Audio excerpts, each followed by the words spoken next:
এবার সাকিব খানের বরবাদ সিনেমা নিয়ে মুখ খুললেন ছোট পর্দার অভিনেতা মুশফিকার ফারহান। আসন্ন ঈদ উল ফিতরে আসতে চলেছে সাকিব খান অভিনীত বাংলা সিনেমা বরবাদ। প্রতি বছরই নতুন ঝলক নিয়ে আসেন সাকিব খান।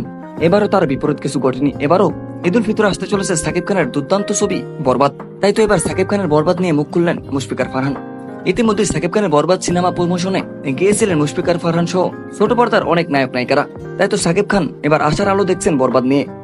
সেই সাথে ছোট পর্দার নায়ক নায়িকারাও তাকে সাপোর্ট দিয়ে যাচ্ছেন, কারণ সবাই চায় বাংলাদেশের সুপারস্টার সাকিব খান আরো এগিয়ে যাক এবং ভালো ভালো সিনেমা তৈরি করে বাংলাদেশের মানুষকে বিনোদন দিক। মুশফিকার ফারহান সামাজিক যোগাযোগ মাধ্যম ফেসবুকে একটি পোস্ট করেছেন, যেখানে লিখেছেন চাই বরবাদ আসুক।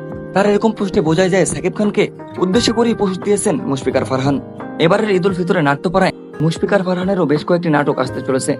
আমরা পরবর্তী ভিডিওর মাধ্যমে মুশফিকার ফারহানের নাটকগুলি নিয়ে বিস্তারিত আলোচনা করব। নাটক ও সিনেমা সম্পর্কিত সকল প্রকার তথ্য পেতে আমাদের চ্যানেলটি সাবস্ক্রাইব করে সঙ্গে থাকুন। ধন্যবাদ।